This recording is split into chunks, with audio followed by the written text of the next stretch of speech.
Part 1. I'm writing this 1 year after the death of my grandfather.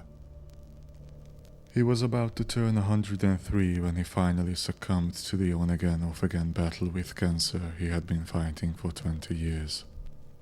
First, it was his prostate, then his stomach, and finally, his liver. A World War II veteran, it would be simple and convenient to describe him as a tough, old bastard, but it wouldn't be accurate. He was too complex, too thoughtful for that. Unflappable might be the best word I've heard used for him. My father described him that way. He said it was like my grandfather had seen things that scared him so much that a deadly but mundane thing like cancer barely even moved him. He never talked about his time in the war very much. I knew he'd served in the US Army and fought in Europe during 1944 and 45. I pressed him hard on it once when I was a teenager.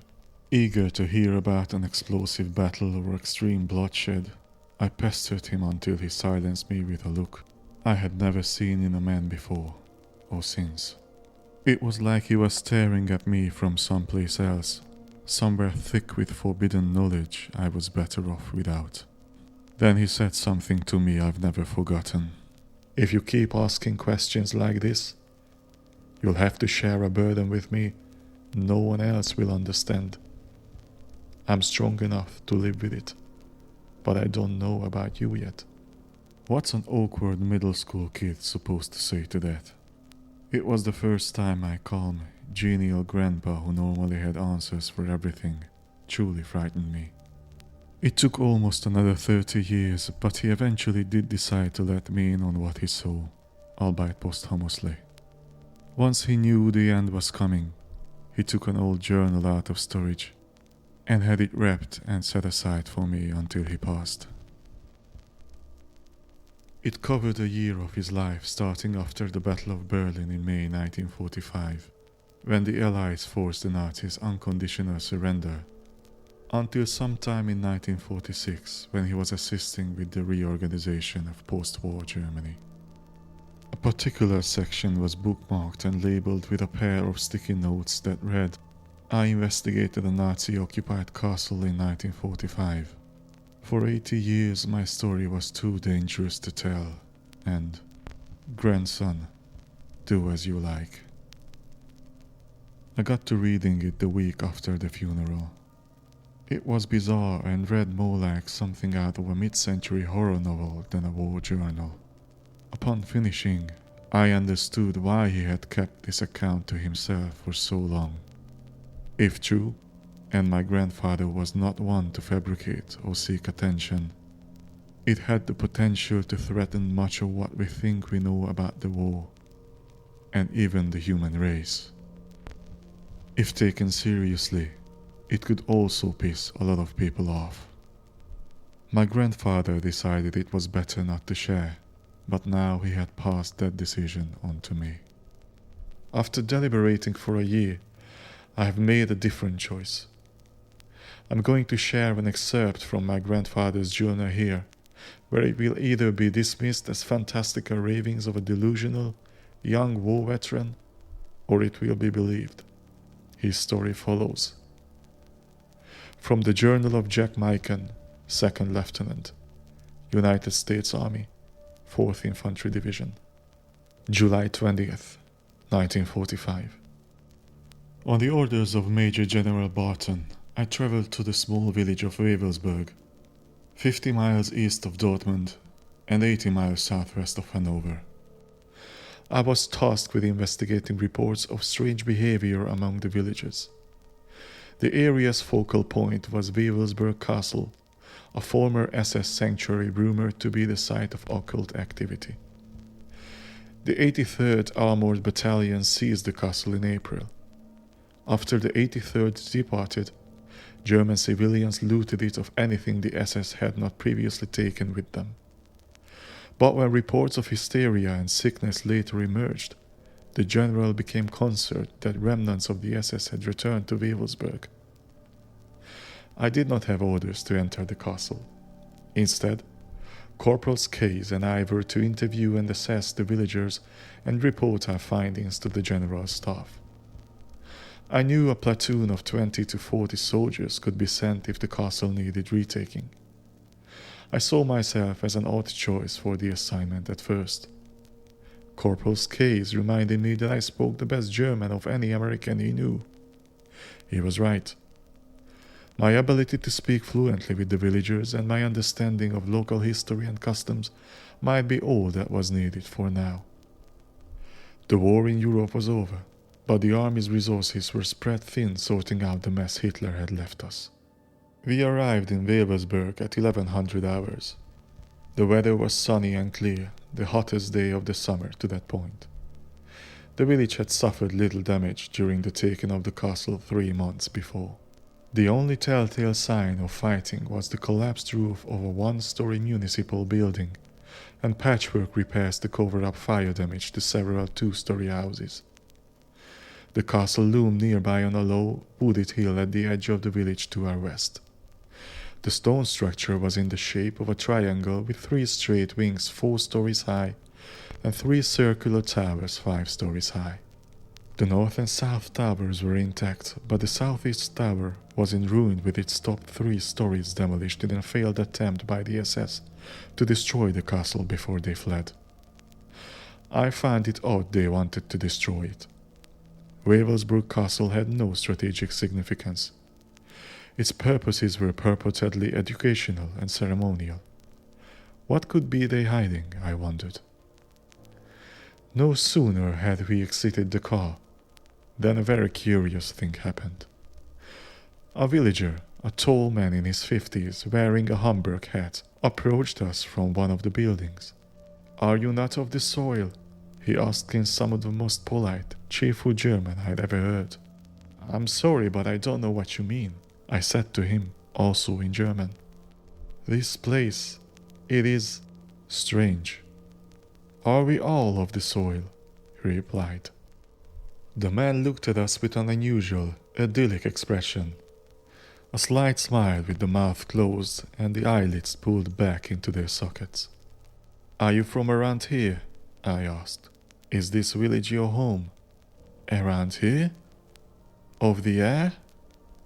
It is a very fine place." He turned and surveyed the space around him, looking at it as a child might. I whispered my observations about the man to Skaze. He did not appear to know where he was or even who he was, and the idyllic look never left his face. Skaze noted he had the habit of rubbing his forearms, and when he did, a layer of dirt rubbed off as if it were flakes of his own skin. The man's face looked parched and dry, and when beads of sweat rolled down his forehead, the wet streaks seemed to turn to mud. "Are you of the soil?" the man asked Skaze. Skaze, who did not speak German, looked to me for instruction.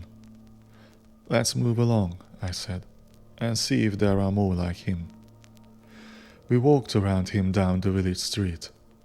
The man was following us when we looked back. We picked up our pace until we noticed he had stopped. He was now stooped over talking to a young boy of 9 or 10. "It is well to prosper in the sun," the boy said to the man. "Is it well?" "Yes, until the astronomical angle," the man said. "Why does one prosper in the sun?" "Because aren't we all of the soil?" asked the boy. Then the man stood up and pointed at us. "They are not of the soil." They stood still and stared. Skaze and I kept walking. We turned down several more streets. We saw dozens more villagers out and about. All wandered aimlessly and stopped only when they crossed paths with each other.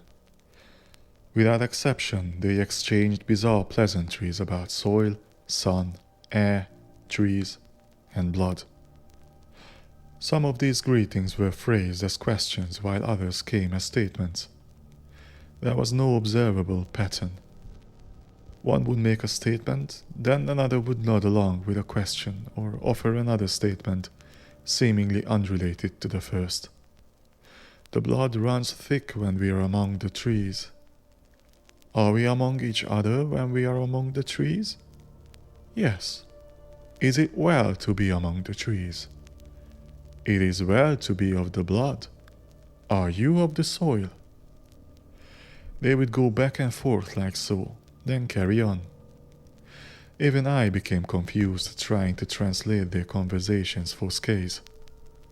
It was impossible to make sense of. We realized the villagers seemed to leave us alone if we kept our distance from them. They seemed aware of us, but did not approach unless we strayed within a few arms' length. More of them watched us through windows and doorways. Every one of them had the same look. It was an odd smile stretched gently across their cheeks with a slight wrinkling of the eyes that suggested contentment. But there was also an uncomfortable curling of the upper lip suggesting confusion. Skaze said it was as if their entire village had the same face. On the east side of the village lay the abandoned site of the Niederhagen concentration camp. It had been one of the Nazis' smallest camps and did not function as an extermination camp in the way of larger camps such as Auschwitz or Dachau.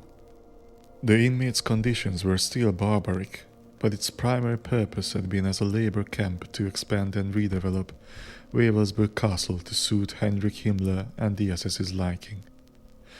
I decided to investigate the grounds of the former camp next. While walking, I thought more about the strange comments the villagers made. They bore some resemblance to the Nazi concept of blood and soil. This was the idea that a race's blood was intrinsically linked to the cultivation of their homeland soil, and the nature that sprung from it. To the mind of a German racial theorist, superior land equaled a superior race. I had studied this racial doctrine as a way to better know my enemy, but I had never given it any credibility. The villagers' remarks seemed frighteningly close for comfort. Maiken, there are 2 villagers following us 20 yards back. 2 women, Skaze alerted me. By then we had reached the perimeter of Niederhagen. I stopped and turned to the side as if surveying the camp. I glimpsed to the 2 women in my peripheral vision. They ducked and rushed to hide behind a building corner. Skaze, they're different than the others, I said. We have to speak to them. Maybe they know what's going on. Skaze and I circled the small building from opposite sides. We holstered our weapons. The women needed to not perceive us as dangerous. Still, one of them attempted to run for the trees when they saw us again. Friends, friends, I said in German. American? The woman who did not run asked. Yes, we are Americans, I said warmly. Ella, it's safe, the woman near us shouted to the one who ran. They look like them, the farther woman shouted back. Skaze leaned in close. I think they're Jewish, he said. I looked at the near woman closely. She did look Jewish. I wondered if this could have something to do with why they were not behaving strangely, like the other villagers. I guessed she was about 25. My name is Lieutenant Maiken, and this is Corporal Skaze, I said to her. What's your name? Edith, the near woman said. Your soldiers liberated our village. I know you aren't a danger to us. Why is she afraid? I asked her of the woman who ran. She is my younger sister, Ella. She knows you aren't Nazis. But neither are the others in our village. She's afraid you'll soon become like them. Edith pointed at an old woman walking near the concentration camp boundary. The old woman stopped to bend down and look at a weed growing from under the fence. Her back was turned to us, but when she stood, the weed was now sprouting out of her neck, as if it had grown from under her skin. There were by now many more villagers wandering, dozens more in our vicinity alone. They all behaved in the same strange way. One man strayed near Edith. He had the same idyllic look as the others. "Do you not prosper in the sun?" he asked her. "I prosper in the sun. We all do," she replied, mimicking his tone of voice. "The angle is high. To the Sonnenmensch. All is well." He nodded and carried on. A German word he spoke caught my ear. Sonnenmensch. It had both a literal meaning and one far more sinister. I decided not to mention it to Skaze until I knew more. "Do you know what happened to them?" I asked Edith once the men had left. "Come with us. It's almost noon. I'll tell you everything I know," she said. Edith took us back to a small cottage where she and Ella had been living for the past 2 months. Ella watched from across the room while her older sister told us what they had gone through.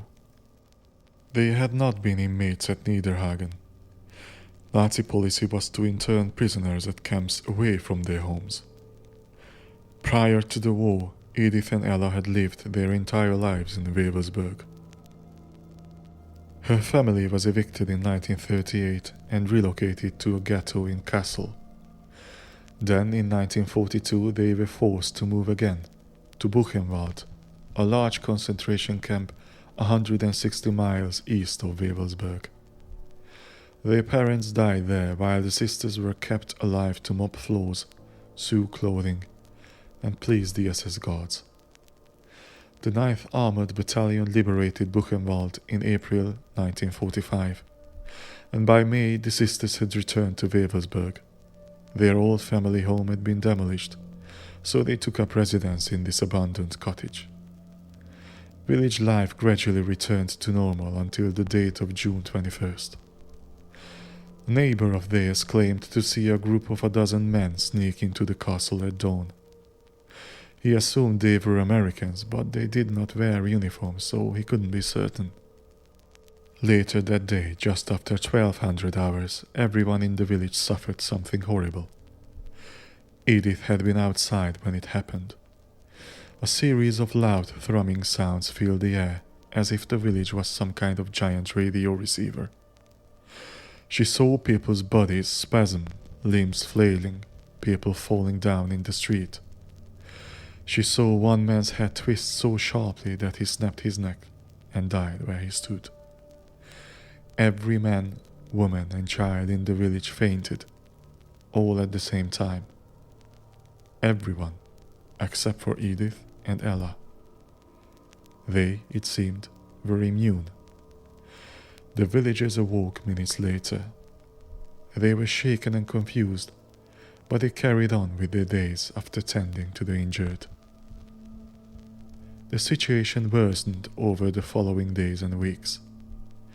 People began to lose their personalities, memories, and knowledge of how to perform daily tasks such as dressing and eating. It now made sense to me. Many of the villagers Skaze and I had seen looked starved. Their clothes were filthy and some were improperly worn. In time, many of them developed bizarre ailments that seemed tied to the very ground they were living on. "Do you think you are immune because you are Jewish?" I asked. "I don't know," said Edith. "But we have wondered that as well. Ask her why Ella is afraid of us. We weren't here when it happened," said Skaze. I translated the question for Edith.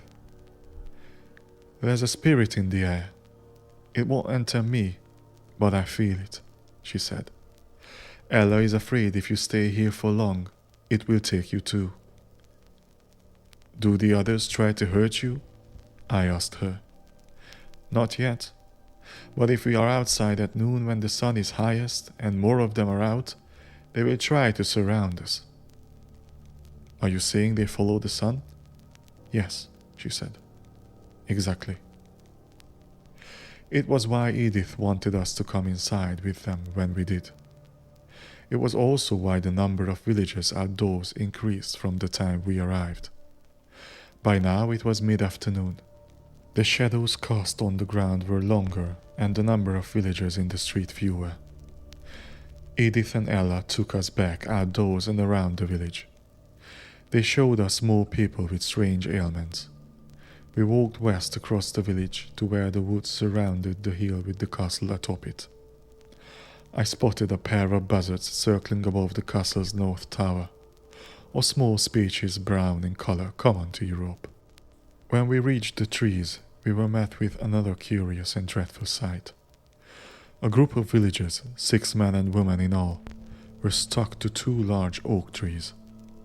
They were attached at their stomachs and their backs, some with their arms and legs wrapped around the trunks. When I looked closer, I saw that where they touched, their skin and the bark became one. It even grew through the fabric where it touched their clothes.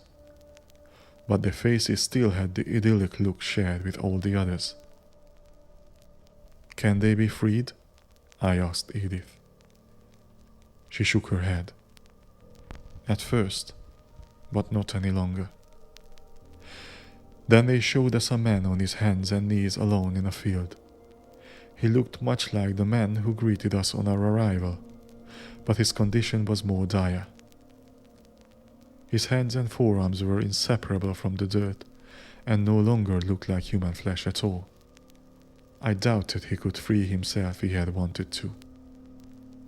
His neck twisted stiffly as he looked up. His smiling lips flaked and parted, but when he moved them to speak, a fine dust spewed from his mouth. "How long has he been out here?" I asked. Ella spoke up this time, seeming at ease with us for now.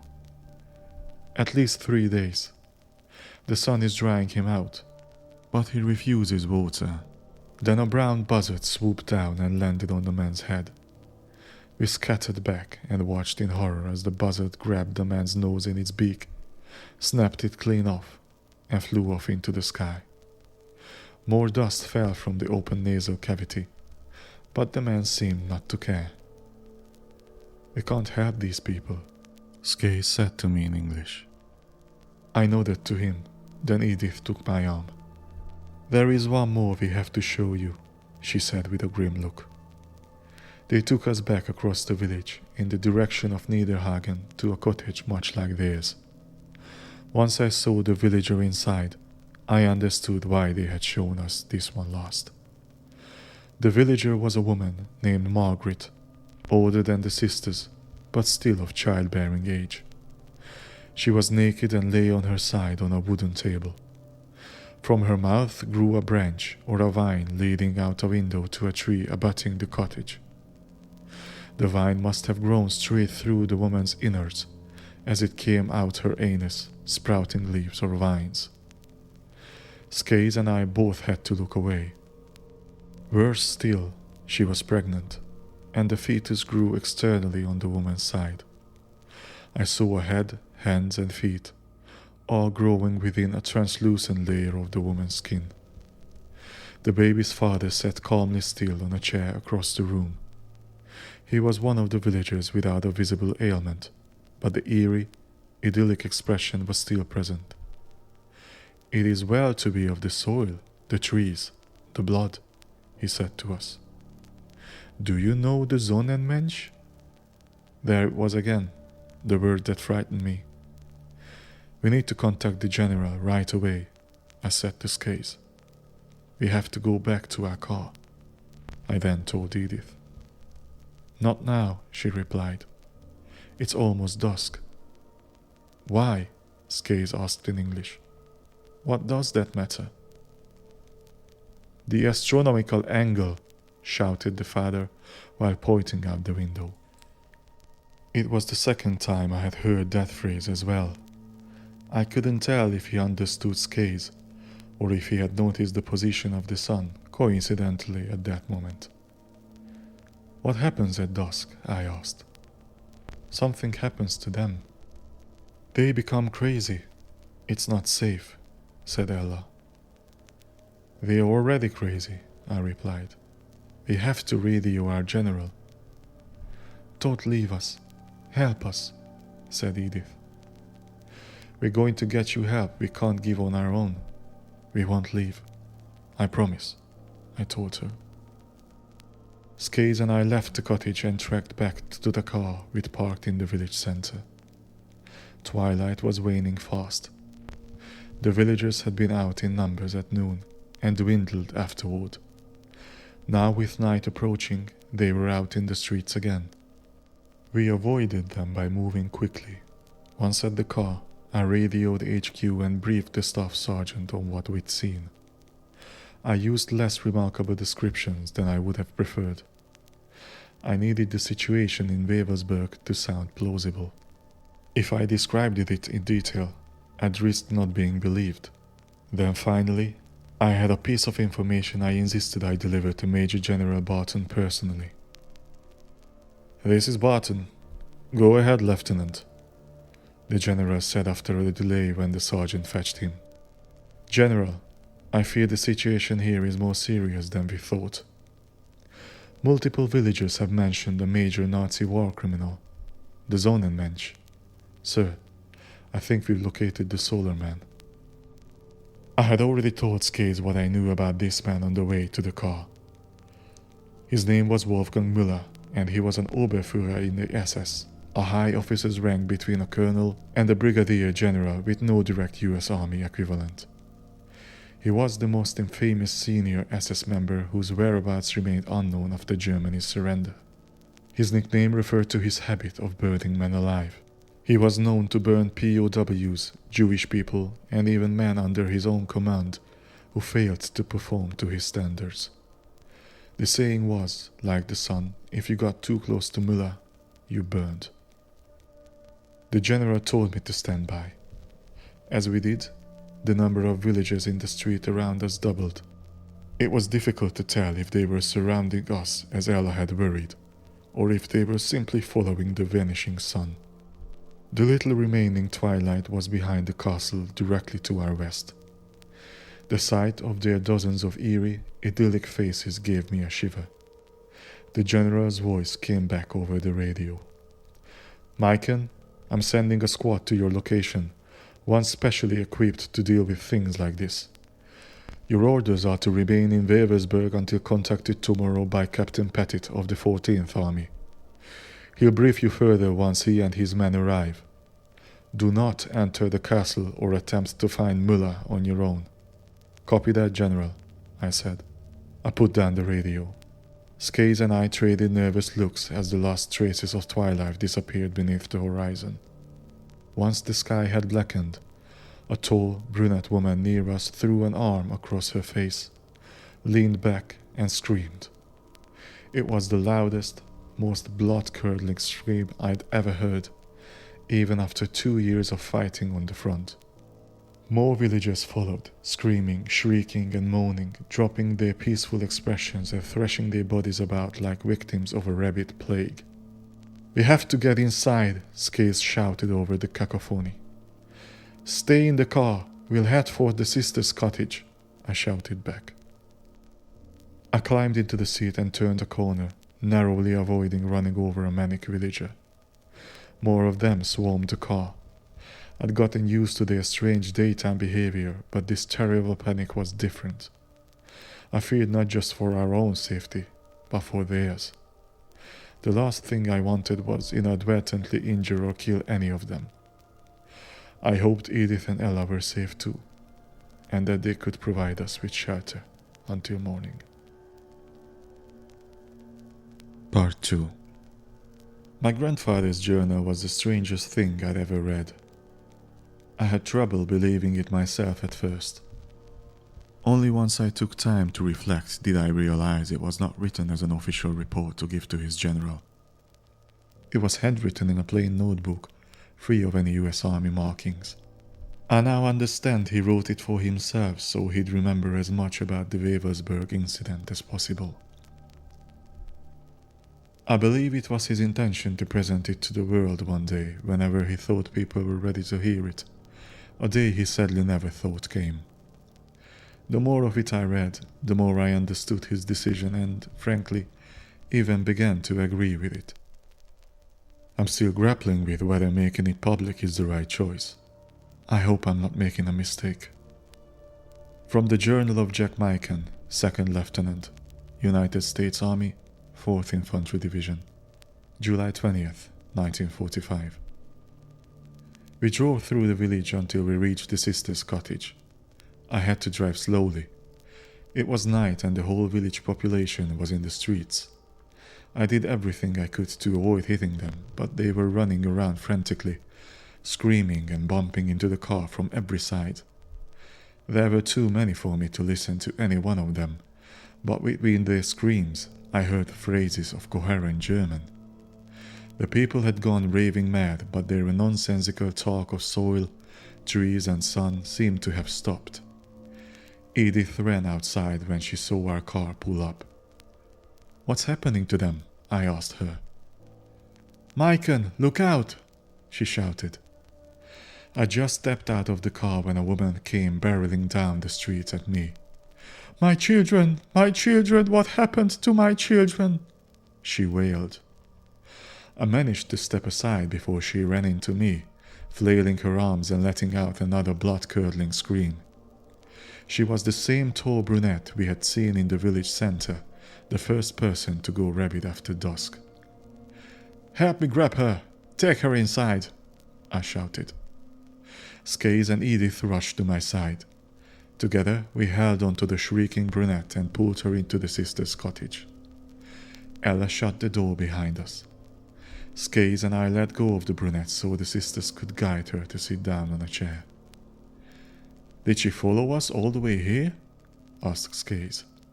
I nodded, bewildered. She must have. "It's Sabina," said Ella. The woman calmed down upon hearing her name. She sat with her eyes closed. Her breathing was uneven and she moved in small, odd twitches. "What happened to all of them?" I asked again. "I don't know. It happens every night at dusk," Edith said. "The sun goes down and they change." The sisters explained Sabina was a mother of 3 children. She was no Nazi, but her husband was forced to join the German Wehrmacht in 1941 and died fighting the Soviets on the Eastern Front. Sabina's children were living with her when Edith and Ella returned to Waversburg in May 1945. And their mother lost each other. Edith and Ella had not seen them. I already knew children were stricken by whatever this was the same as adults, and I feared Sabina had succumbed to a grotesque fate.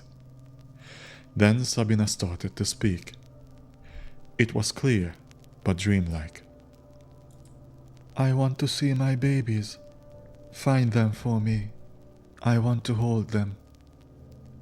Her eyes remained closed and her hand reached up to cover her quivering mouth, then her whole face. "If only I could die. I'm lost. I'm damned." It deeply affected Ella. She bent down on her knees and clutched Sabina's hands in her own. "No, it's not true. You are not." She started to cry and hugged an unresponsive Sabina around her waist. "We weren't lost and neither are you." Sabina's hand drooped. "I'm lost.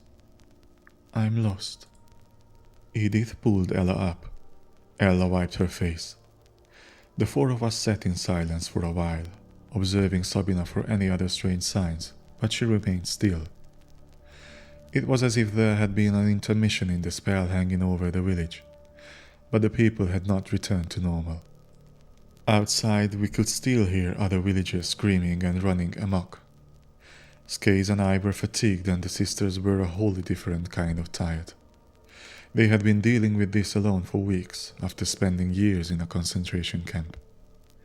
We were the first help they had received and we were powerless to do anything. I tried to assure them Captain Petit's squad would be there tomorrow, and that they would be able to help, but the sisters found little solace in my empty promise. Then Sabina stirred. She raised her head and her eyelids slowly lifted. A pained look crossed her and she covered her face in her hands once more.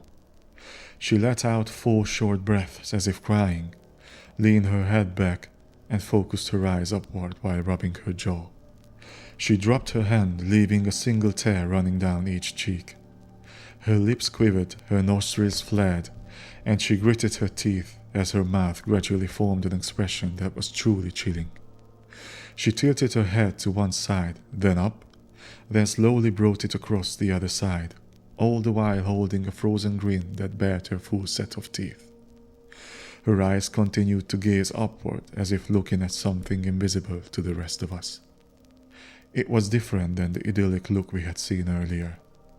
This one was a look of mischief, the kind that came from knowing something we did not. Then she went stock still, holding the frozen expression. "Outside, check the others," I said to Skaze. We opened the door. All of the villagers who had been running amok just a short while ago now lay flat in the street. They were all completely still. Those on their backs and sides with their faces showing all had the exact same look as Sabina. "They all fell as one," said Skaze. "Did you notice the time at dusk?" I asked. "I did. 21:05 hours, sir." I checked my watch. It was 22:06. If we subtracted a minute for when Sabina first adopted the mischievous expression, the entire village fell still exactly 1 hour after they went mad. I told Skaze we needed sleep. We went back inside. "Does this happen every night?" I asked Edith. "Every night," she repeated. "They become rabid for 1 hour, then go still until sunrise. And then it starts again." July 21st, 1945. Skaze and I were awake before sunrise. We awaited it from the doorstep of the sisters' cottage.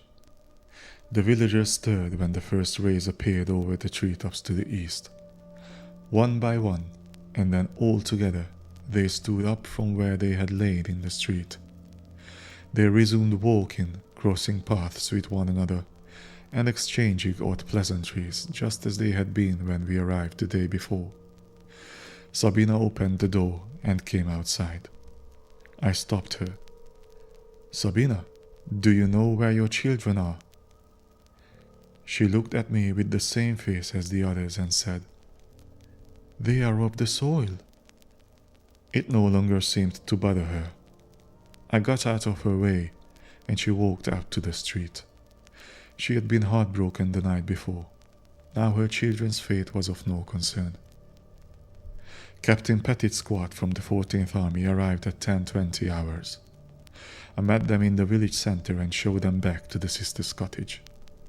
There were 9 men in all. Petit himself had been in the war since 1942, fighting in Africa, France, and then in a final push into Germany. His next in command was First Lieutenant Arizin, who had fought in Belgium and Germany. There was also a holy man, Chaplain Sharman. The composition and mission of this squad was a mystery to me. He listened and took everything we said seriously, despite our report's unusual nature. Petit then posted the rest of his men outside, while he and Arizin briefed us in the cottage. They agreed to allow Edith and Ella to listen in, though as the sisters only spoke German, I couldn't tell how much they absorbed. Petit began. Without specifics, he told us about something called Operation Overcast. It was an effort by the Allies to acquire top Nazi scientists and engineers before the Soviets did. Note from grandson here. Overcast was the program name at the time of my grandfather's writing. Later, in 1945, it was renamed Operation Paperclip, which it is better known by today. Some of these Nazis were war criminals, but their technical knowledge was considered too important to lose or let fall into communist hands. Petit's squad was a part of something similar but different called Operation Occult. Its mission was to investigate the occult elements within the Nazi Party, assess them for any real-world utility, and acquire their practitioners and artifacts ahead of the Soviets. They had been hunting Wolfgang Müller since before the war ended. Erizin spread a series of partially redacted papers and charts across a table for us while Petit talked. The Nazi concept of Aryan superiority is not as simple as you have been told. The real hardliner Nazis, it has its roots deep in their version of the occult. Now this isn't Satan and pentagrams. The Nazi occult is something that good men like you and I and the two kind sisters here would otherwise have never heard of. It combines ancient Nordic paganism with something called theosophy, a pseudo-religion invented by a Russian New Yorker named Helena Blavatsky in the 1870s. They believe human civilization is traced back to what they call the 7 root races. First were the Polarians, who didn't have bodies at all. They were supposed to be spirits of pure energy concentrated above the North Magnetic Pole on a continent the ancient Greeks called Hyperborea. The second root race evolved from them, and these Hyperboreans were flesh and blood. They were said to have 1,000-year lifespans, communicated telepathically, and had eyes set far apart on their heads to see forward and side to side simultaneously, meaning their peripheral vision effectively extended behind. Petit abruptly stopped. He must have detected the skeptical look I allowed to cross my face. "Do I sound like I'm taking this anything but seriously?" he asked as he crossed his arms and looked down at me. I was put in charge of this because of my ability to approach any threat with absolute sincerity, no matter how preposterous it may seem. I've seen things you wouldn't even know to have nightmares about, Lieutenant. While we're here, you will take this as seriously as you would a Panzer division. Is that clear? Yes, Captain, I replied. Erizin chimed in. Hitler may not have believed the occult side of Nazism, but Himmler, Heydrich, Müller, and all the top SS guys did. And that's why we can't risk dismissing it. Petit continued. Hyperboreans could physically bond themselves to nature and had no need for solid food. They absorbed what they needed from sunlight, plants, minerals, and water vapor from the air. They reproduced through budding with offspring growing off the body of the parent like a plant. They could even charge the atmosphere through light and vibration, and conserve that energy in the underground walls of their temples.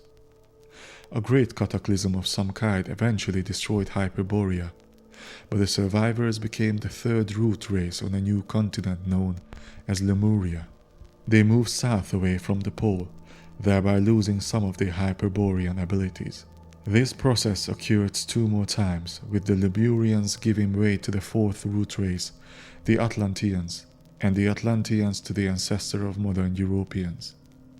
People like Himmler believed us to be in the period of the fifth root race today, the Aryans. The SS were supposed to be the purebred genetic and spiritual inheritors of this history, Erizin added. There's a big Nazi book on all this called The Myth of the 20th Century by Alfred Rosenberg, and if you want to read it, just don't freaking bother because we've already spared you the trouble. Despite Lieutenant Erizin's candor, I assure you he takes this as seriously as I do, Petit went on. Men like Himmler and Müller were obsessed with contacting and resurrecting spirits of the Hyperboreans. They saw it as key to reclaiming their lost heritage, what they call the race soul, which they thought would win them the war and dominate the other races. Himmler intended Wewelsburg Castle to become his Aryan Vatican. It's where he planned to indoctrinate future generations of SS and make it the spiritual center of Germany. Müller was to be a major part of this. The legend behind his nickname is clever. Get too close to the solar man and you burn.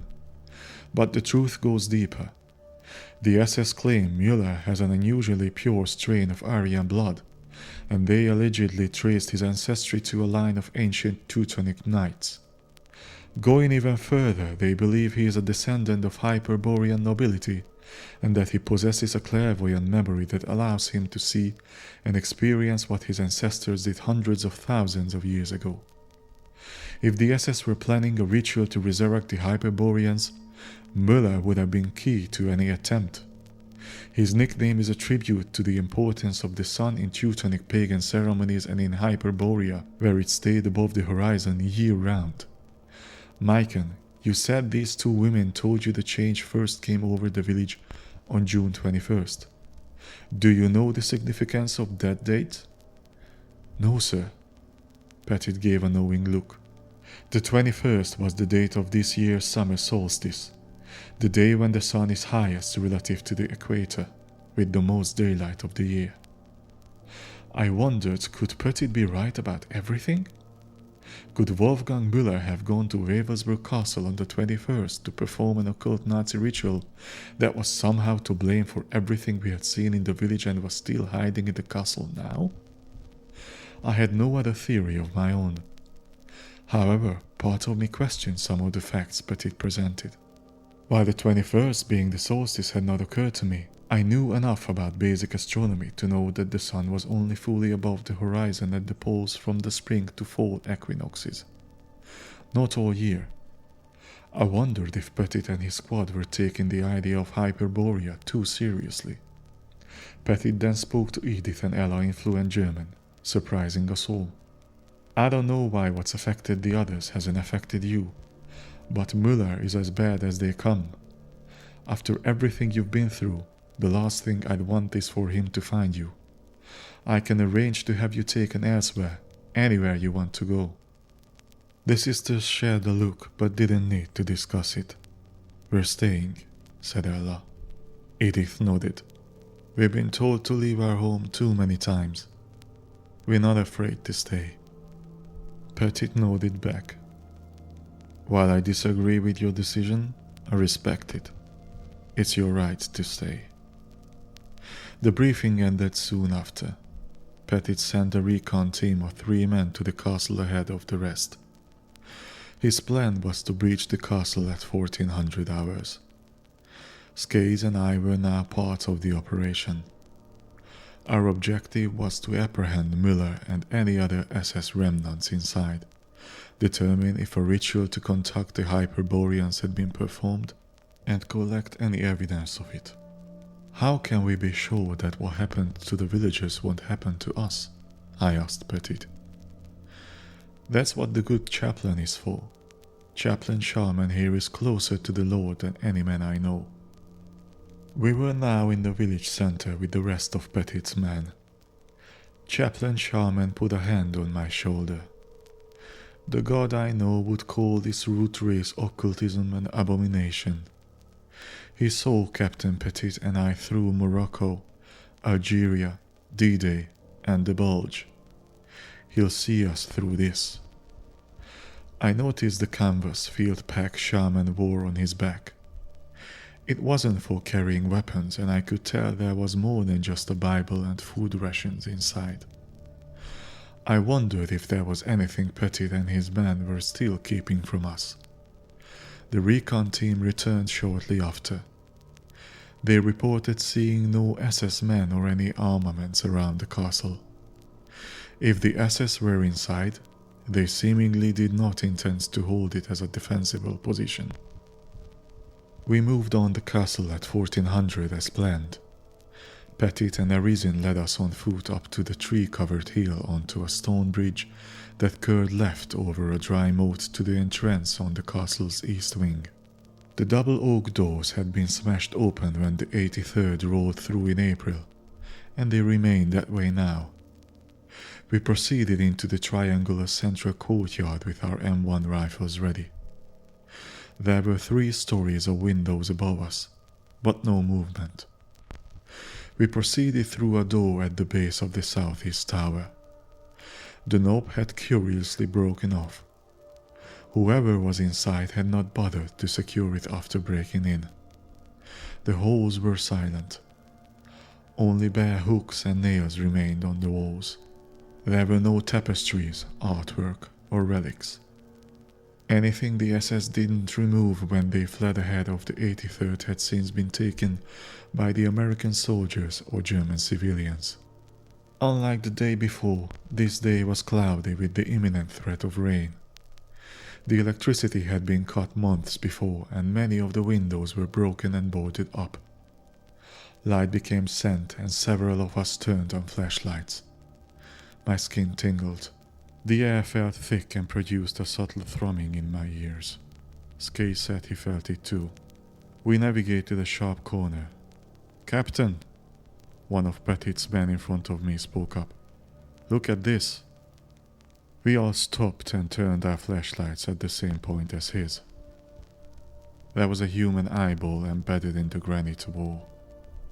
It was aimed along the direction of the wall surface, not facing outward. We looked closer and saw lines of a skeleton among the stone blocks. It looked as if bone and stone had combined into one, as if the whole human had sunk into the wall and all the tissue disintegrated, leaving only the silhouette of its skeleton and an eyeball. I stepped back from it as Arisen crouched to look more closely. Arisen followed the lines of the skeleton with his light. He was running when it happened. The bastard was trying to escape, he said. Then I saw it. The lines in the stone showed the skeleton in mid-sprint, frozen in stone and flesh. "Shit!" exclaimed one of the men, immediately hushing his voice. "The eye moved." We all watched it. The eye in the wall twitched and its iris pointed at us. I saw something else between the stones, something pink and flailing. A human tongue moved back and forth. Then we heard a scream. It was a male voice in despair and agony. It came from no one direction but from all around us, unlike the screams of the dying I'd heard on the front. The tongue turned to sand, breaking apart onto the floor, and the eyeball hardened until the wall consumed it fully. But it had said in his briefing that Hyperboreans could physically bond themselves to nature. I wondered if the spirit of one had done so to this man, likely an SS officer, and bonded him to the minerals in the wall. It was very much like what I had seen in some of the villages. One of the men photographed it, and we continued. Our squad proceeded up a staircase and back down another dark corridor.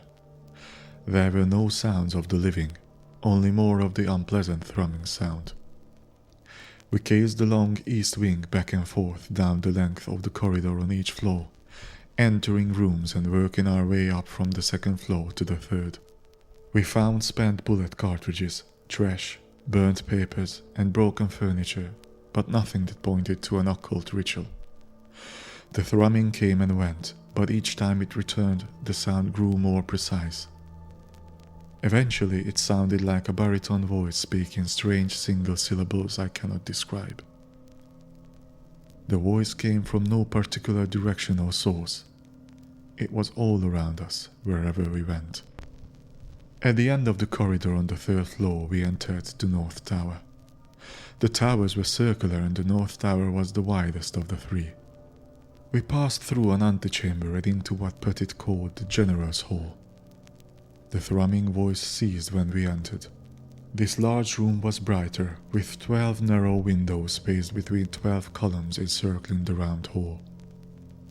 The floor and ceiling were smooth marble, not the rough stone of the rest of the castle. In the center of the floor was a strange design. There was a large black ring 10 feet in diameter connected to 2 smaller black circles at its center by 12 jagged lines. I knew these jagged lines to be Germanic sig runes. When 2 of these runes were paired, they formed the dreaded double lightning bolt symbol of the SS. "The Black Sun," said Petit. "This is where they would have met had they won the war, gentlemen." It looked the part of an Aryan Vatican, somewhere for Heinrich Himmler and his SS generals to gather and plot. We kept looking and went down a spiral stairwell into the castle's crypt. It was under a 30-foot-high domed ceiling with 8 slanted alcoves carved out of it. At the top of the ceiling was an ornate swastika sculpted to mirror the black sun on the floor of the General's Hall directly above it. In the center of the floor was an unlit circular fire pit ringed by a curving concrete pedestal. 12 smaller stone pedestals surrounded the crypt along the wall. We had to be at least 1 or 2 stories underground, but the height of the ceiling made it hard to tell. There was a large bronze urn beside the fire pit, filled to the brim with silver. Totenkopf rings, I said to the group as I removed a handful of the silver rings. They were engraved with Nazi symbols. Each one had a Totenkopf, the death's head skull, as well as double sig runes and the swastika. There could be 1,000 of them. Grandson again here. As of 2023, no one including the US Army knows the location of the over 14,500 Totenkopf rings made in Nazi Germany. Himmler reportedly ordered they all be entombed inside a mountain near Wavelsburg, but they have never been found. If his account is true, my grandfather may have been the last person alive to see them. Petit examined one. Gerhard Gorman, 27 August 1937. They have the wearer's name and the date the ring was awarded on the inside, he said. The 83rd would have taken these. Müller must have brought them with him. The thrumming voice returned. The syllables were crisper now, though it was not a language any of us had ever heard. We noticed something else about it. We were in a tall, domed chamber, yet there was no echo. Several of us remarked on it. Captain Petit, Skate spoke up. I think I know where the voice is coming from. Go on, Corporal, said Petit. I hear it in my right ear just as well as my left. But I went deaf in my right ear when my platoon was shelled a year ago. It's not a sound at all. That's why there's no echo. You said the Hyperboreans communicated telepathically. It's in our heads, sir. The chilling effect on the rest of us was instant. We shared uncertain looks, each of us thinking versions of the same thought. If it was speaking into our minds, what else might it do to us? We had all seen what happened to many of the villagers, but for the first time, I was afraid for myself. Any advice, Chaplain? I asked Shaman. The Lord guided us here for a reason. He guided you to the sisters and guided us to you. He hasn't let anything harm us yet.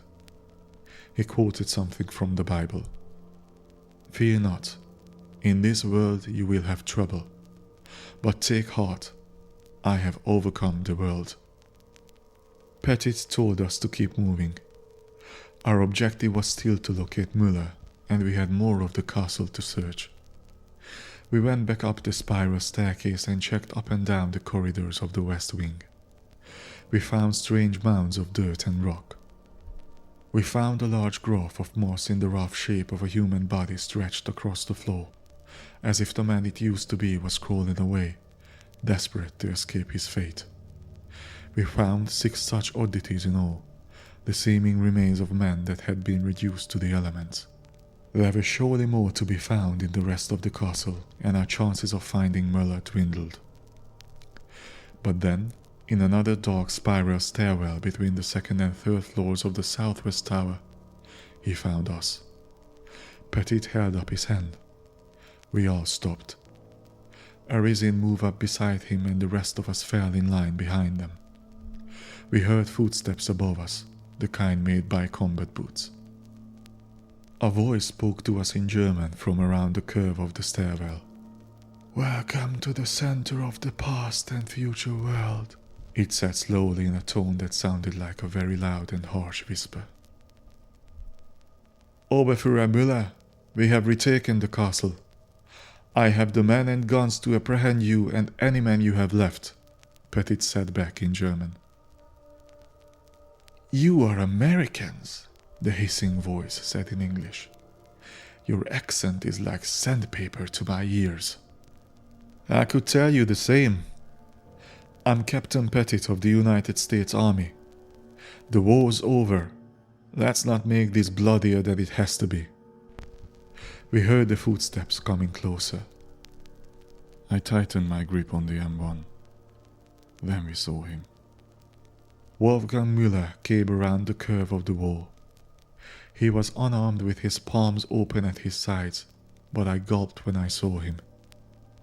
He was shirtless and his body strong and lean, but on his chest was a tattoo of the black sun from the General's Hall, and on his face was a pagan mask.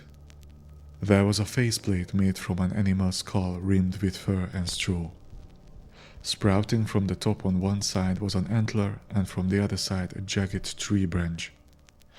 I could not see his eyes through the shadows. "I offer you my surrender, Captain," Müller said. "But first, there is much you will wish to see." Part 3. By this point in my grandfather's journal, I had clearer insight into his mind than I ever had growing up. As close as my bond with him was, as generous and wise as he was, something about him was always opaque. Looking back on the man now, I might finally know why. His experience in Wavelsburg changed what he understood about the world and the human race's place in it. For the rest of his life, no one else he knew or would ever meet was going to share that understanding.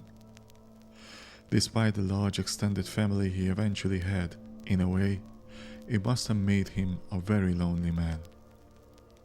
I had to read further to learn what he knew about the Hyperboreans and to what extent they were real or not. It was something I had certainly never heard of. Also telling was the lack of information available on Captain Petit and Operation Oxcart. Operation Paperclip was declassified decades ago, so why not Oxcart? I discovered that Oxcart was later reused for the name of the program that developed the A-12 and SR-71 spy planes.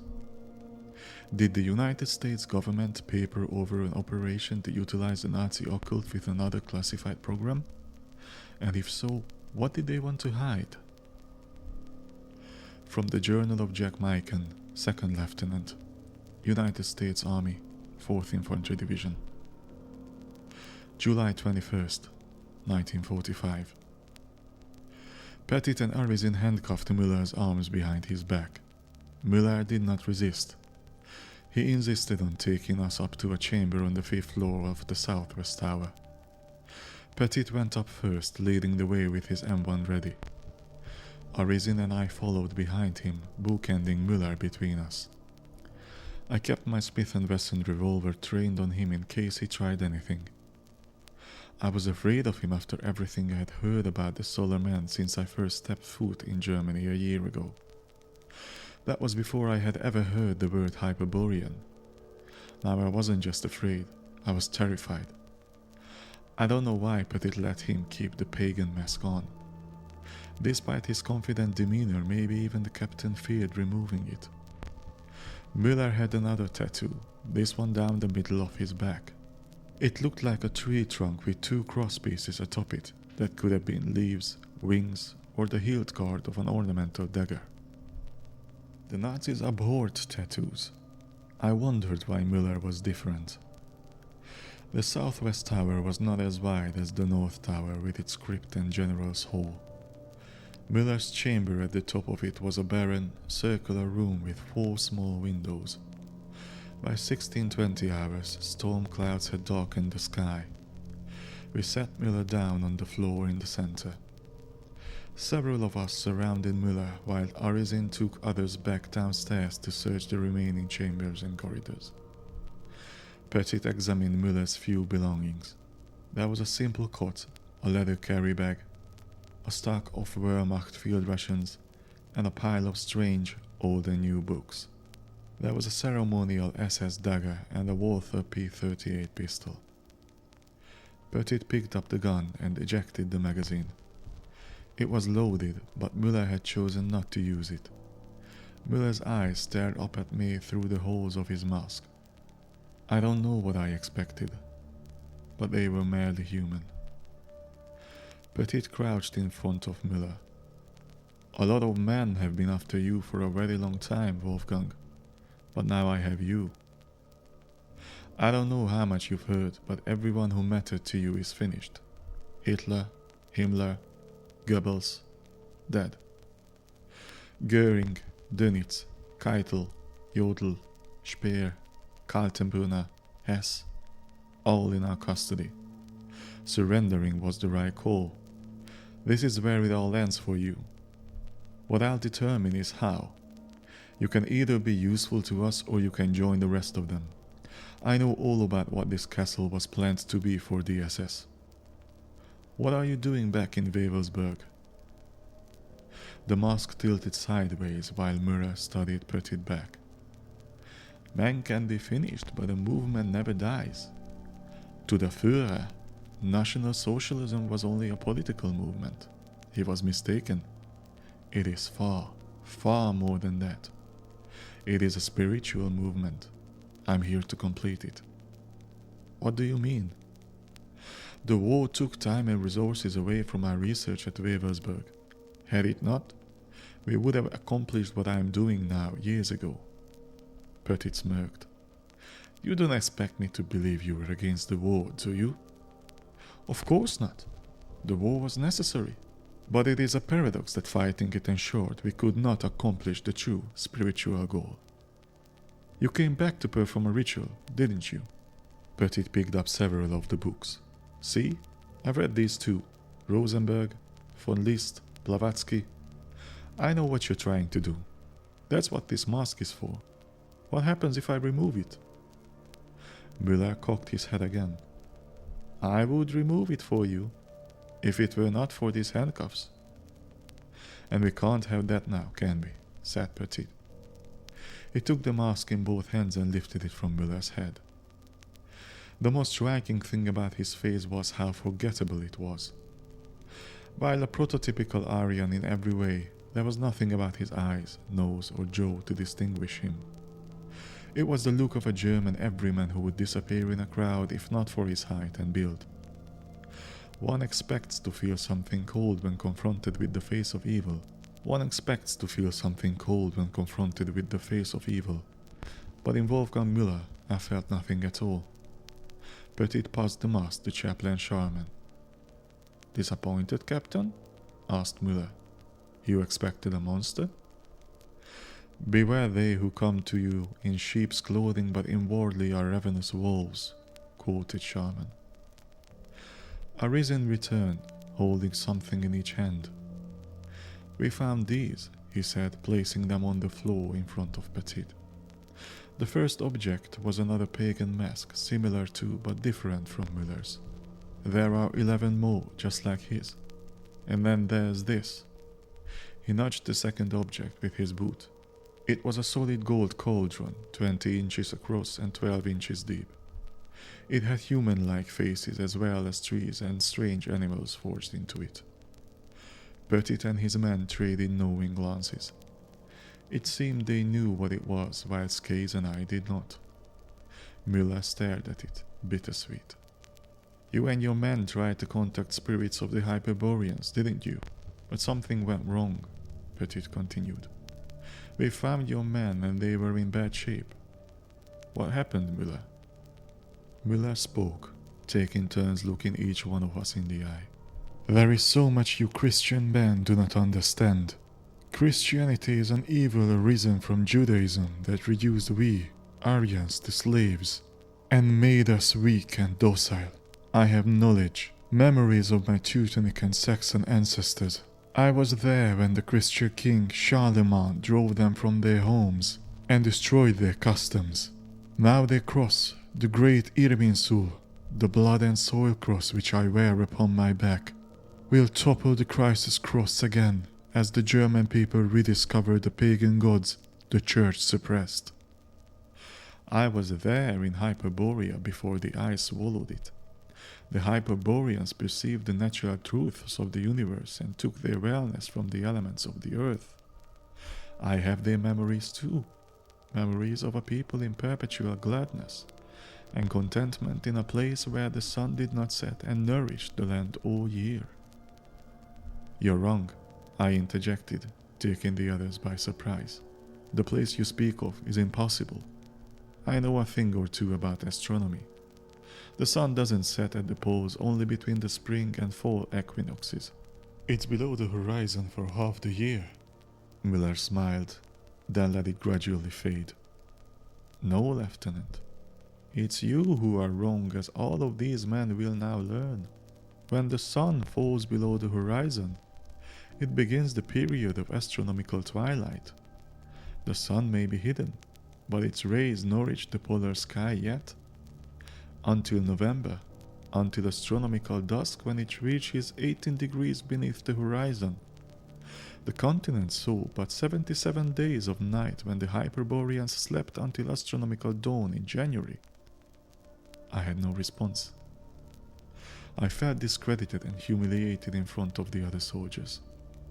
How could I have let a murderous SS war criminal lecture me like that? Petit and his men stood and listened.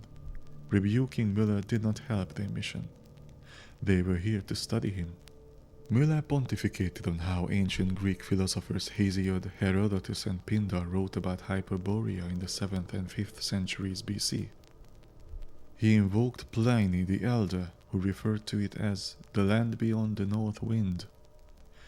Müller took great satisfaction in demonstrating the terrifying breadth of his knowledge. He referenced Jean-Sylvain Bailly, a French mathematician and astronomer I'd never heard of, who linked Hyperborea through Atlantis to classical Europe by the process of diffusionism, where all technology and customs shared a common origin and spread outward.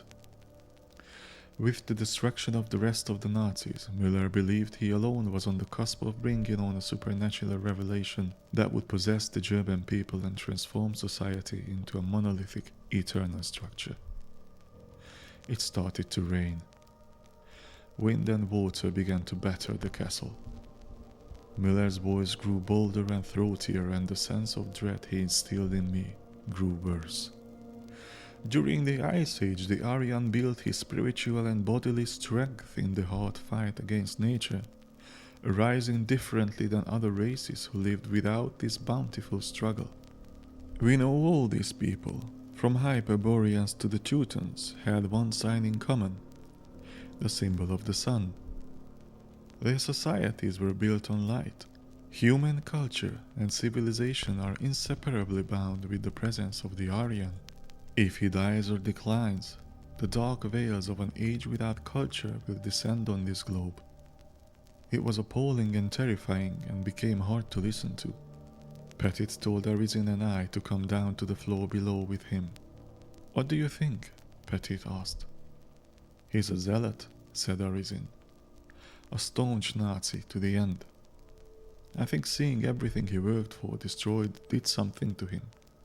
He's not right in the head, even for one of them wearing that mask around like that. Having nothing left only made him double down. I made us all look weak in front of him.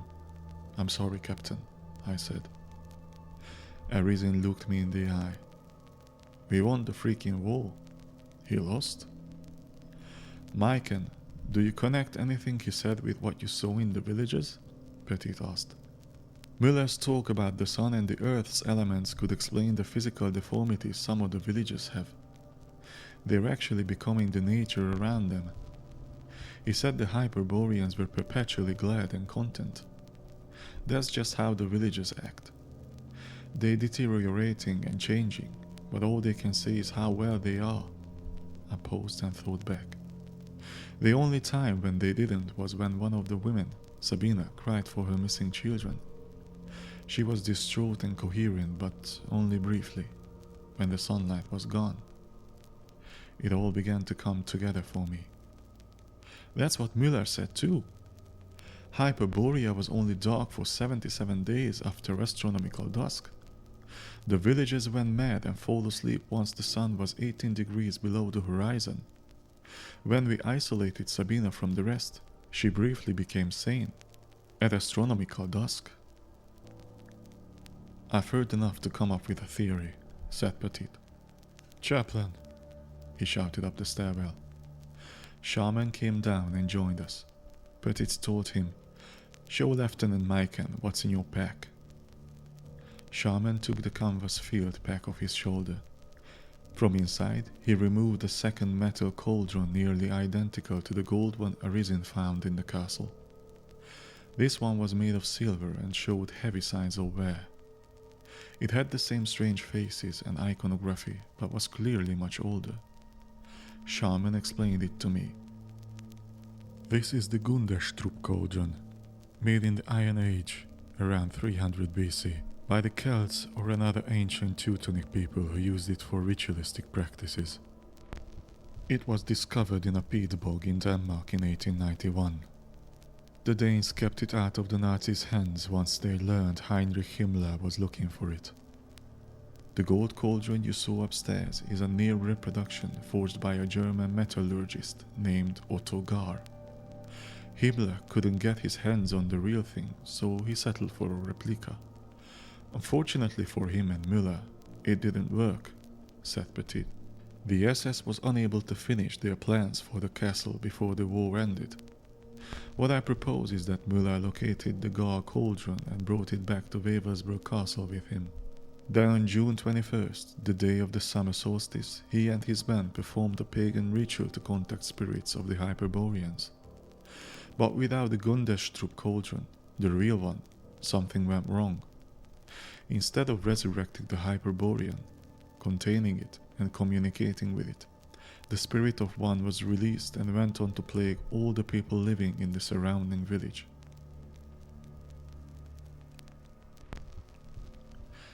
It infested in them like witchcraft, said Arizin. But not the Jewish sisters, I added. Edith and Ella weren't affected. Maybe the Hyperboreans can only connect to those with Aryan blood, said Petit. But what about Müller? It harmed his men worst of all. Why would it leave him untouched? Any ideas, chaplain? Asked Petit. Shaman thought about it. Not to equate a Hyperborean with the Lord, but God often spared chosen men while afflicting entire tribes around them. If the Hyperboreans were real, perhaps they still need him for something. By this point, I was desperate to be done in Wewelsburg. I had followed my orders to investigate the village and report what I found to my general, who placed the situation in more capable hands. I was in over my head and I wanted to leave. What now, Captain? Are you going to take Müller in for war crimes charges? I asked. That isn't my objective, Lieutenant, Petit said. My orders are to determine if there are real-world applications for the Nazi occult before the Soviets do. We have the Gunderstrup cauldron and we have Müller. I'm going to make him perform the ritual again. Captain Petit organized the rest of his men and informed them of the plan to repeat the ritual to contact the Hyperboreans. I formally requested he allow Skaze and I to leave and return to our unit. Petit denied it. He did agree to my second idea. Everyone in Petit's squad seemed confident that nothing would happen to them with Chaplain Shaman there. Skaze and I were less confident. The others hadn't seen the villages to the extent we had. I proposed we allow Edith and Ella to come into the castle. They had been immune to the effects of the first attempted ritual. I would never ask them to actually participate, but I thought they could monitor us from outside the crypt, if they were willing. At 20:40 hours, I drove through the pouring rain with Skaze to the sister's cottage. Countless villagers were out in the streets behaving just as they had before their rabid panic on our first night in Wewelsburg. They gathered in masses, all facing the waning twilight to the west, indifferent to the rain. It was 25 minutes until dusk. We parked at the cottage just as Ella ran out the front door carrying a basket covered from the rain by a tarp. She stopped when she saw the car. "What is it, Ella? Where's your sister?" I asked. Her demeanor was flustered, her tone grim. "It's Margaret. Her baby is coming. Edith is with her. I ran home to get supplies. I saw it was urgent. Get in, I'll take you," I told her. Skaze helped Ella into the car. I explained to him in English. Margaret's the woman with the fetus budding outside her body, the one with the tree branch growing through her insides. It was the last thing we needed to be concerned with right now, but Skaze and I both felt a responsibility to help if we even could. Edith was surprised to see us when we entered Margaret's cottage. I didn't want to tell them about the upcoming ritual just yet. Margaret was in the midst of the strangest labor anyone had ever witnessed or heard of. The fetus had grown visibly since I had last seen it just 1 day ago. It was writhing inside a thick, translucent layer of veiny skin growing like a seed pod from its mother's abdomen. A small tear was forming in the skin pod and a trickle of greenish fluid leaked onto the floor. Margaret herself was clearly in pain, though unable to speak or even move due to the branch growing down her throat and out her rear. Her eyes rolled back in her head while she gagged and twitched. This is what we're supposed to help that Nazi bastard resurrect? This is what Petit wants to get before the Soviets so badly? Skays lamented. I couldn't help but agree. I feared neither Müller nor Petit nor any of us understood what we were meddling with. But right now, none of that was our concern. I brought scissors, a knife, bandages, needles, thread, and clean blankets, Ella told Edith, emptying the basket onto the table. What do we do? I asked Edith. I don't know, she replied, picking up the scissors and eyeing the growing tear in the skin pod. Margaret kicked her legs and tried to turn her body. Her eyes rolled forward toward the door. Hold her still, Edith shouted. She wants to go in the street with the others, said Ella.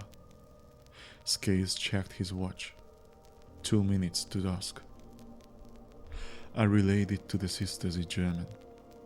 We didn't know what would happen if it couldn't, but we all sensed the baby needed to come out before the villagers erupted in their nightly panic.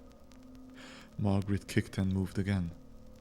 I held her legs down while Ella and Scales grabbed her arms and torso. She'll die if that branch breaks inside of her, I realized aloud. I'm going to try to cut the baby out, said Edith. We kept Margaret as still as we could while Edith gently inserted the scissors into the tear and slowly cut.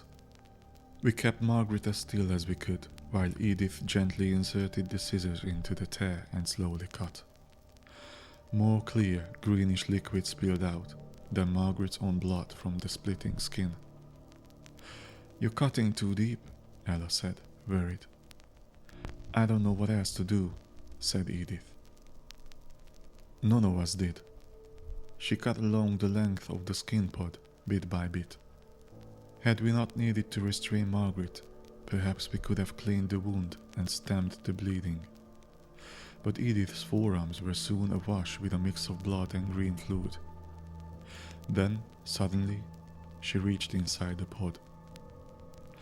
I have the baby's head, Edith announced. I'm going to pull it out. I clenched my teeth as I watched Edith's hands move beneath the skin and grab the baby's shoulders. Margaret suddenly stopped moving. I couldn't tell if she was still breathing. Edith sat down and eased the baby out of the skin pod.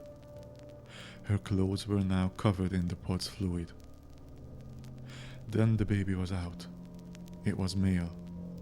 There was no umbilical cord. It was completely silent. I thought it was dead at first. I think we all feared that. But then I saw it breathing. Its mouth opened and its arms and legs moved, but it didn't cry. The silence of that moment was eerie in a different manner from everything else we had witnessed.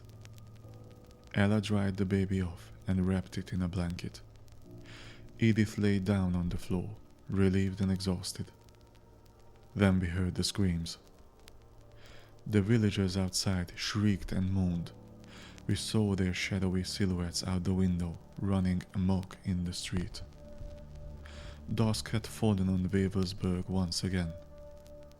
Then Margaret lurched, and we heard a sharp crack. The branch growing through Margaret's body had snapped. It startled us all. Her teeth bit into the bark and her limbs spasmed and went still. Blood began pooling in her cheek and dribbling out the corner of her mouth.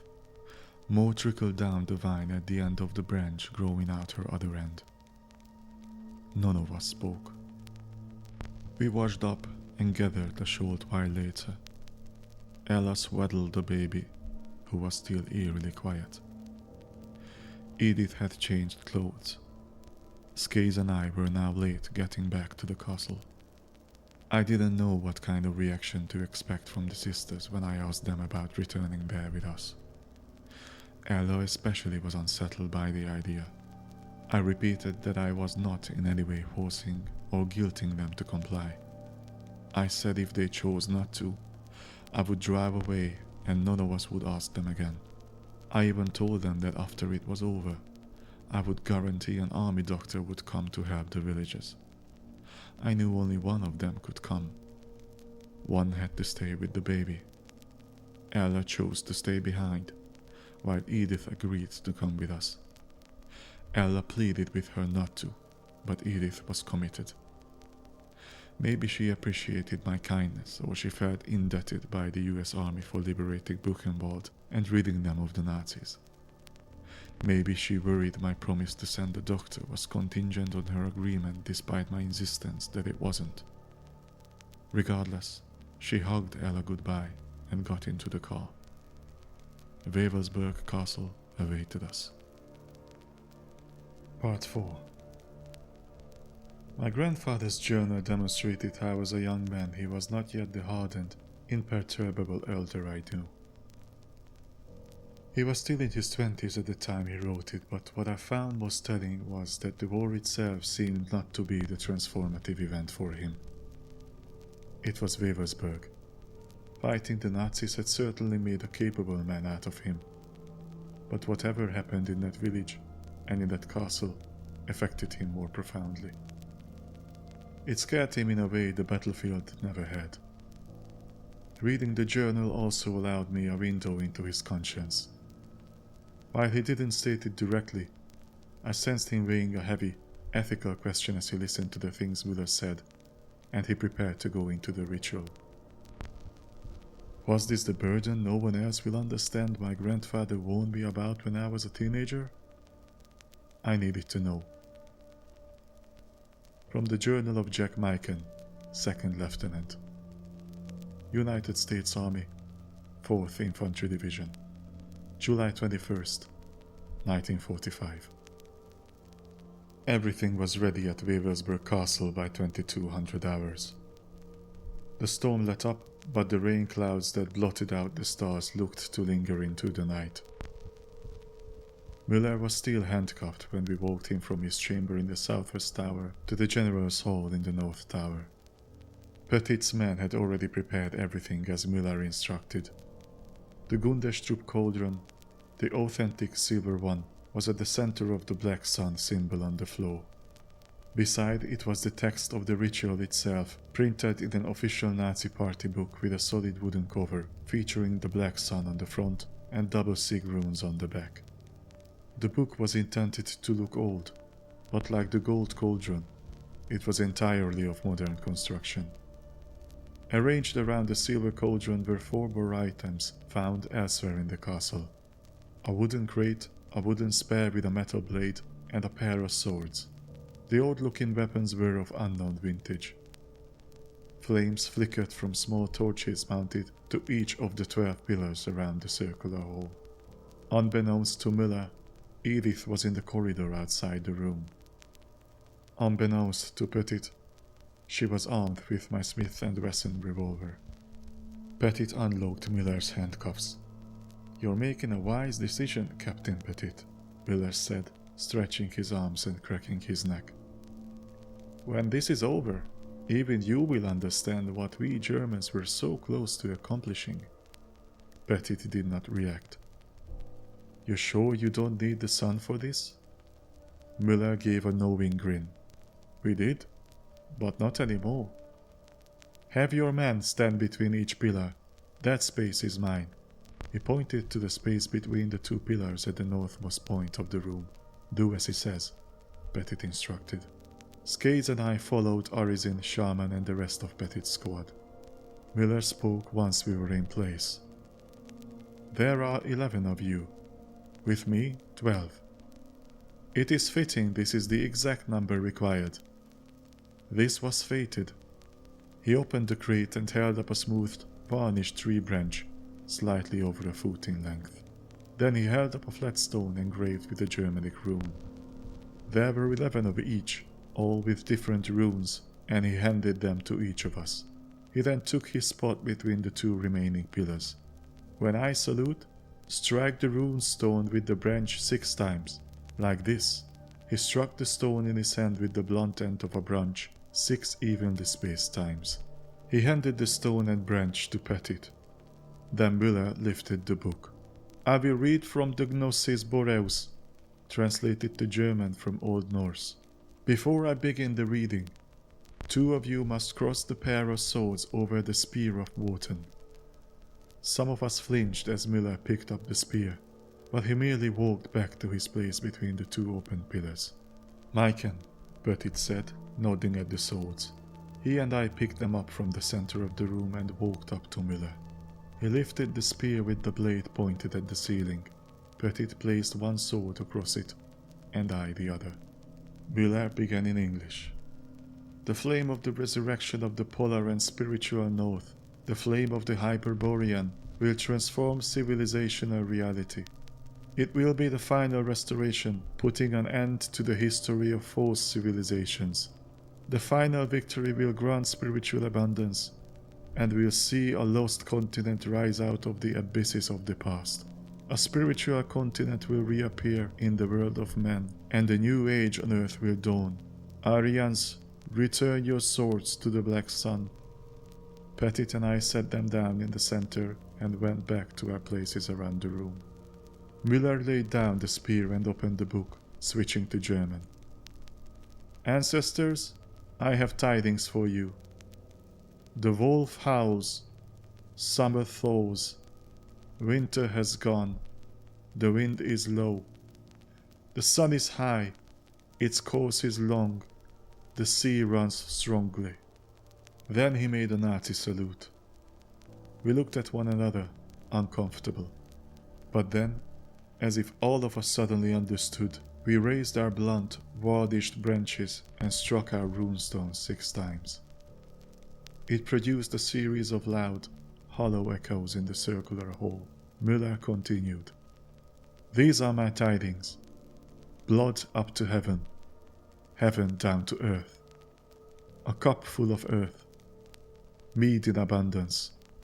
The roots are bountiful, season of sun. These are my tidings.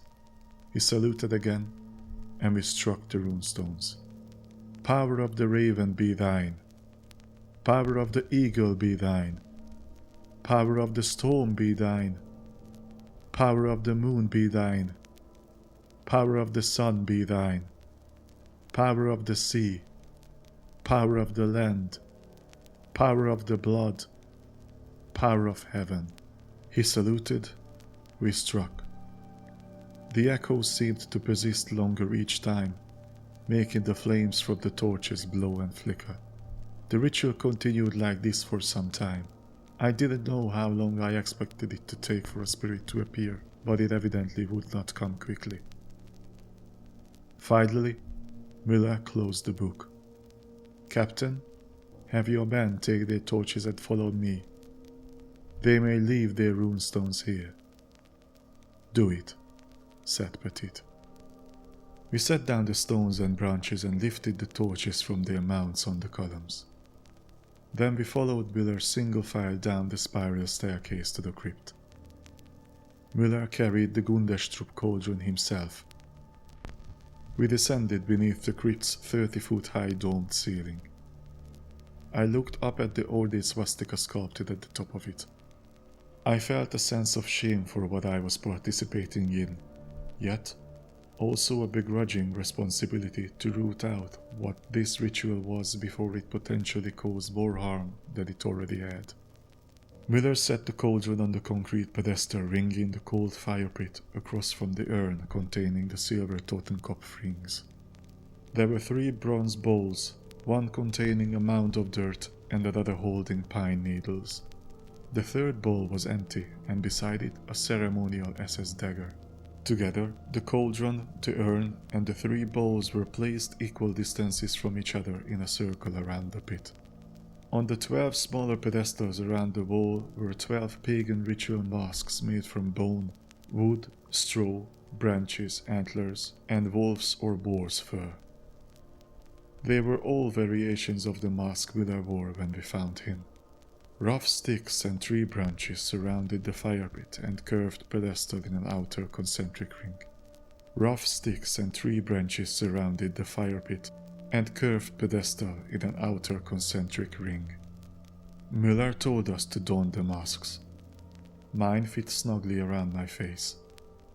I don't know what I expected to happen, but when I looked at the shrouded faces of the soldiers around me, I lost all sense of them as men. I did not make note of who stood where before we put them on. Now, aside from Müller, I didn't know who anyone was. I realized that was the mask's very purpose. He had us pick up the branches and sticks and lay them atop the cold pit in the crypt's center. We held our torches to the branches until a large fire blazed in the pit. We returned to our places at the 12 outer pedestals. Müller stayed by the curved pedestal and slit his palm with a ceremonial dagger.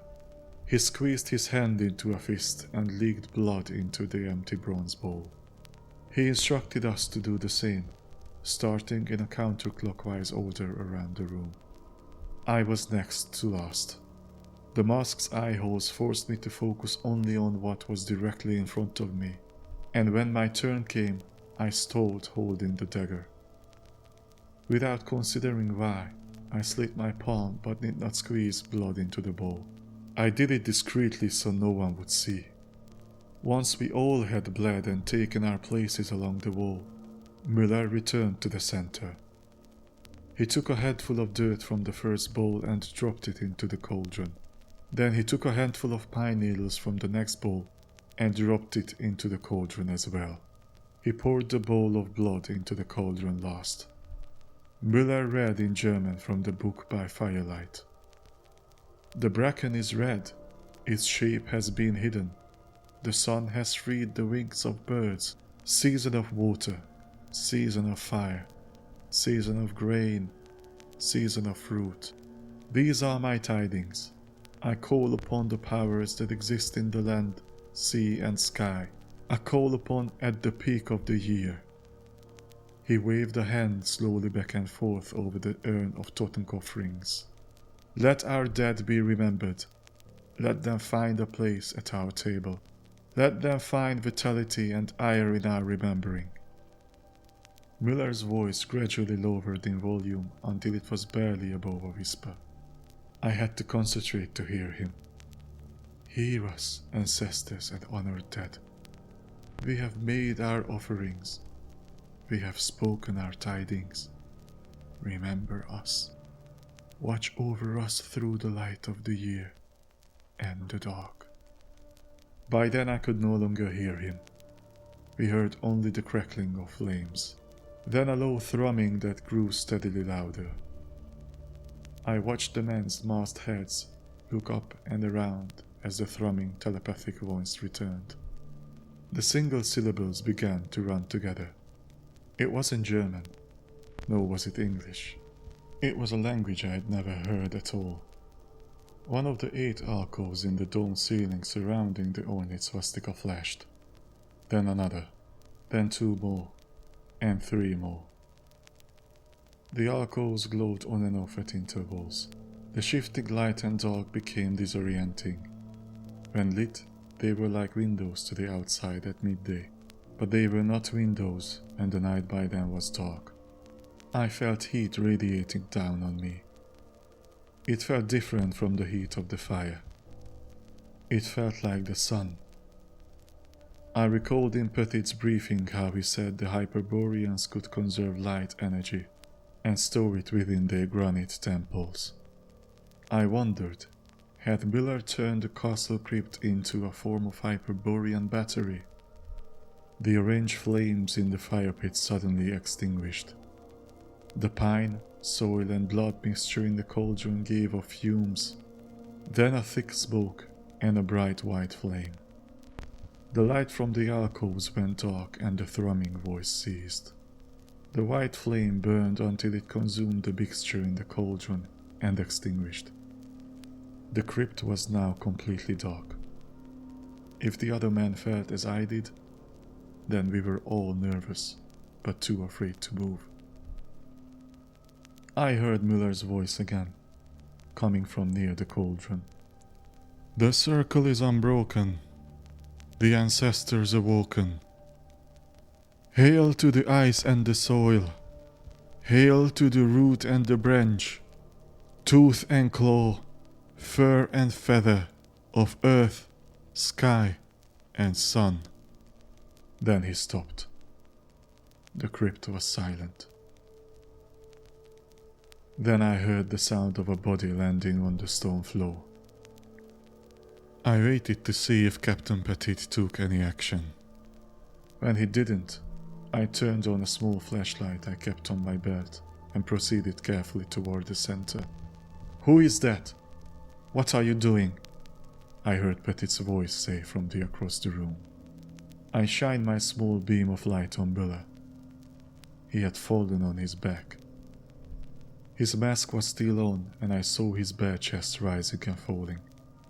I removed my mask, then his. I gasped when I saw his face. He looked afraid and distraught. His eyes were wide with terror. "They're not what we thought." His voice trembled in German. "I'm lost. I'm damned. If only I could. If..." He stopped speaking and his chest stopped moving. Another man rushed over to me and took off his mask. It was Case. "What happened to him?" he asked. "I don't know," he was about to say.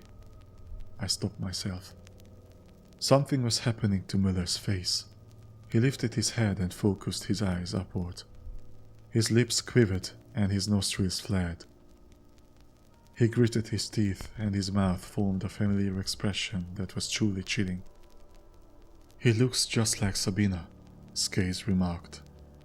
He was right. It was the same look, a frozen grin that bared all of his teeth while his eyes gazed upward, as if staring at something invisible to us and knowing something we did not. Petit and Arisen dropped their masks and hurried over. "What happened? Did it work or not?" Arisen asked. "I saw his lips moving. What did he say to you, Myken?" asked Petit, pointing another flashlight. I had to think. "He said they're not what we thought." Petit was frustrated. "What does that mean? What who thought? Them? We have to snap him out of it. Maybe we can..." He stopped and we all looked down. Muller's grin had disappeared. Then Muller sat bolt upright at the waist and belted out a wailing, moaning scream that rattled our eardrums and echoed over the walls and dome. The others scrambled away. I covered my ears and stepped back as Muller stood up. The scream did not cease. A brutal wind picked up inside, seeming to come from Muller himself. I saw a change in his eyes, like the human light in them had gone out, and another had come in. The whites of his eyes glowed bright, and there was another glow deep in his throat as the scream persisted. There was nothing human about him now. It was like a freak storm had entered the crypt. The wind hurled branches, dirt, pine needles, and embers from the fire pit around like a cyclone. The rest of the men tore off their masks and huddled for cover on the ground. The Hyperborean, it no longer fit to call him Muller, wailed and cried out. Tears streamed down its face and it grabbed its head in agony. It bumped into walls and knocked over the urn, spilling the Totenkopf rings, which were then hurled around by the cycle winds, striking me like projectiles and cutting my skin. While this was happening, the telepathic voice thrummed inside my head. I couldn't tell just yet, but the thoughts the Hyperborean projected began to resemble English. I yelled for Skaze. Together, I hoped he and I could escape. I spotted him across the room, but tripped over one of the other soldiers, who was trapped on the floor with branches grafted to his back and head. "Help me!" Help me! The soldier begged as the branch sprouted twigs and grew out from his mouth and pushed out his eyeballs. He dropped dead on the floor before I could do anything. I stood up and tried to reach Skaze again, but it was already too late. He had ducked for cover against the wall, but now the wall had bonded itself to him. His face was half embedded in the granite. I saw his eye point toward me. Blood leaked out from under his eyelid and nostrils, blood that immediately turned to sand. Skaze was gone. I feared I didn't have long. I saw Shaman facing the Hyperborean. He shouted Bible verses to no effect as glowing embers repeatedly stuck to his body. I shielded my face from the projectiles and wind and headed for the spiral staircase. I looked up at the instant the alcoves flashed again, blinding me momentarily. Once I could see, Petit was in front of me. Pine needles were sprouting from under his skin, piercing out through his pores. "I'm sorry, Lieutenant," he said shamefully, with needles growing even out of his tongue. Petit collapsed and blood pooled around him. I had almost made it to the stairs when a voice, in English and clear as day, entered my head. "Turn around, Jack," it said. I shuddered and looked behind me. The Hyperborean was there. It no longer resembled Muller at all. It was misshapen, like Muller's skeleton was stretching and breaking apart, trying to take on a new form. Its screaming had stopped. All I heard in my ears was the battering wind, but in my head, I heard its voice. "Why did you bring me back?" it asked. "I don't know," I said aloud, uncertain if I needed to or if it would simply read my thoughts. "I'm hurting people. I don't belong," it said. "Are you going to hurt me?" It held out its hand and looked at it.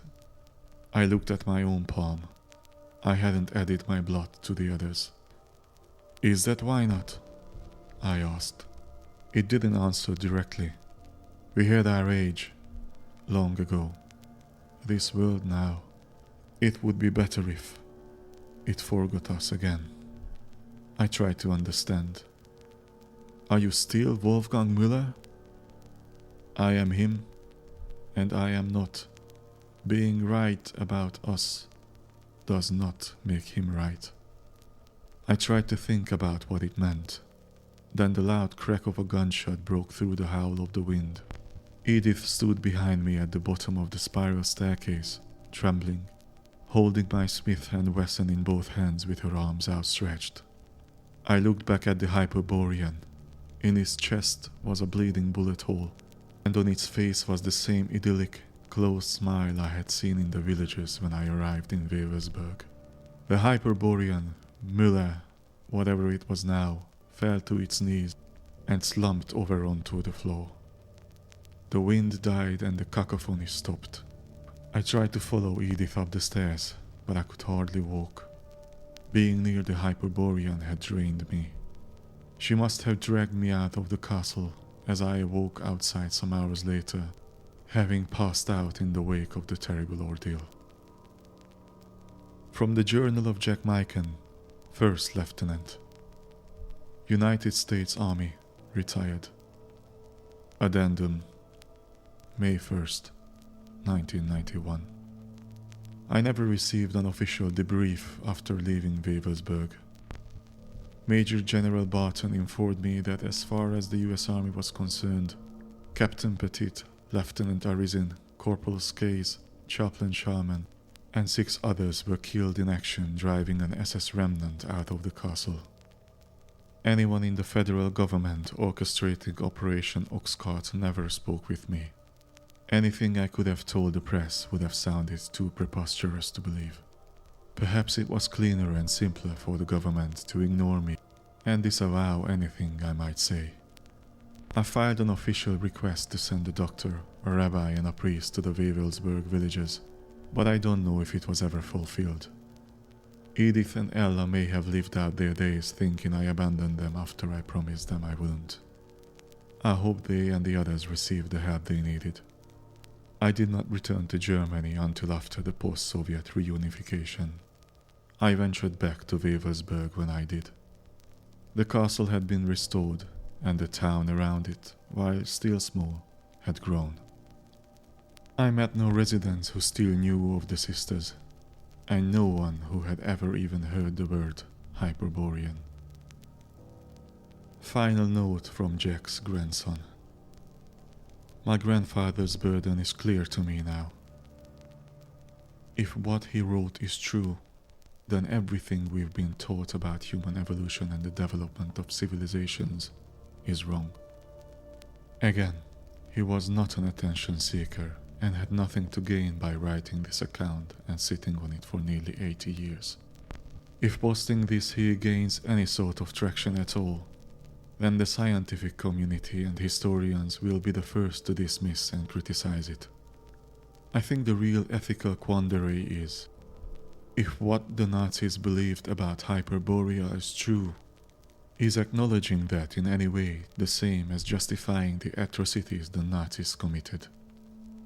I believe my grandfather struggled deeply with that question. While it's easier for me to say given that I wasn't there, I think the answer is pretty clear. No, it's not the same. And the evidence for that rests in something the Hyperborean itself told him. When my grandfather asked it if it was still Wolfgang Müller, it said, being right about us does not make him right. In other words, Müller's knowledge of and desire to resurrect Hyperborea does not excuse or condone the war crimes he committed in service of that goal. It's the ultimate expression of ends not justifying terrible means. Even the Hyperboreans saw it that way.